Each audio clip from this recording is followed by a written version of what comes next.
Assalamualaikum warahmatullahi wabarakatuh. Selamat pagi anak-anak. Semoga kita semua selalu dalam keadaan sehat. Bertemu kembali dalam pembelajaran IPS.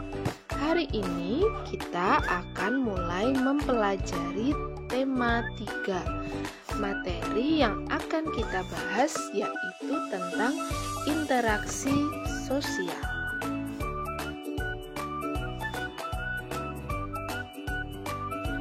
Sebagai makhluk sosial, manusia tentu tidak lepas dari interaksi. Interaksi adalah hubungan yang terjadi baik secara langsung maupun tidak langsung. Manusia membutuhkan orang lain untuk memenuhi kebutuhan hidupnya. Maka dari itu terbentuklah suatu interaksi sosial.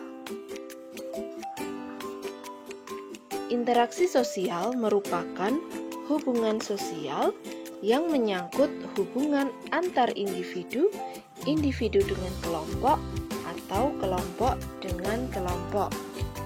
Syarat terjadinya interaksi sosial yang pertama adalah kontak sosial, kemudian adanya komunikasi sosial. Ciri suatu interaksi sosial yaitu jumlah pelakunya lebih dari satu.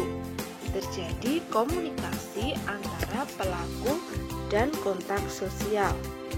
Mempunyai maksud dan tujuan yang jelas, serta dilaksanakan melalui suatu pola atau sistem tertentu.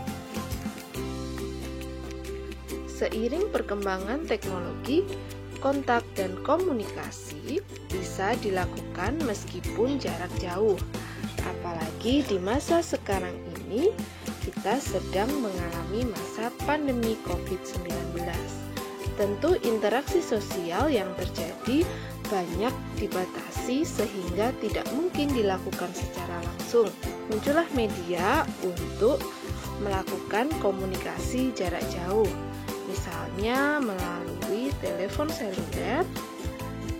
Bahkan saat ini bisa menggunakan video call sehingga kita bisa secara langsung menatap orang yang kita telepon.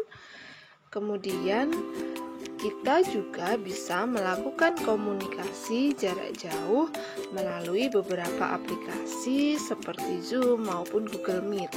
Seperti pembelajaran kita sekarang ini, kita tidak bisa secara langsung bertemu kembali di kelas, tetapi ibu guru masih bisa bertemu kalian secara tidak langsung melalui aplikasi Google Meet maupun Zoom ataupun video call yang biasa kita lakukan.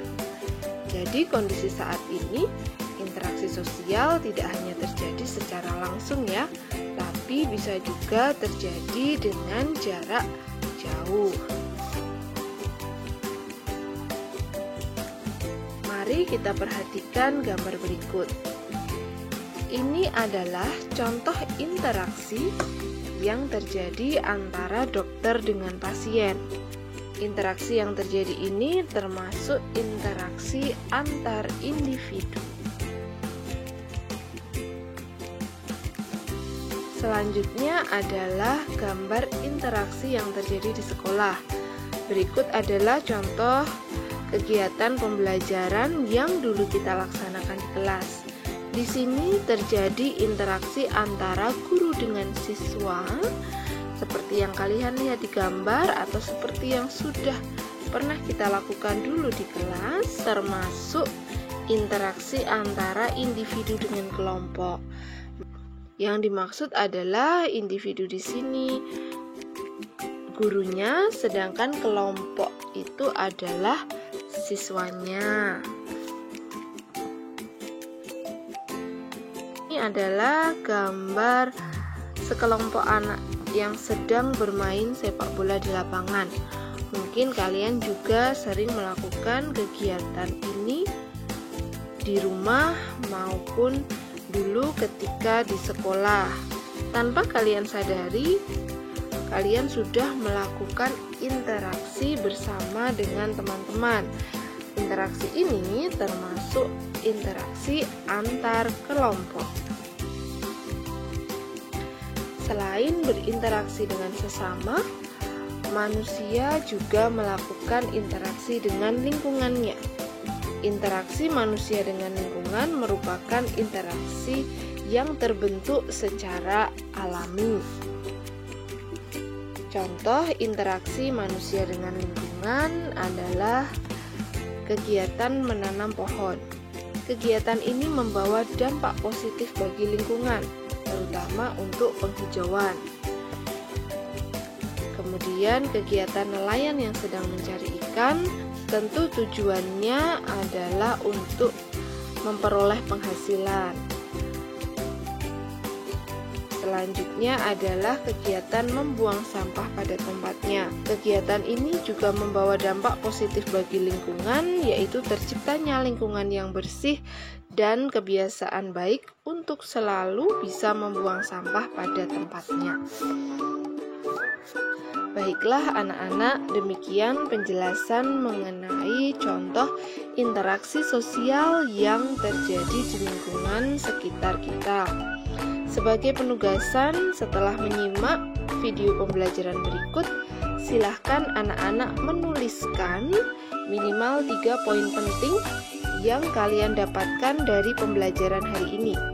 Tuliskan pada kolom komentar. Jangan lupa tuliskan nama dan nomor absen kalian. Terima kasih, tetap selalu jaga kesehatan dan wassalamualaikum warahmatullahi wabarakatuh.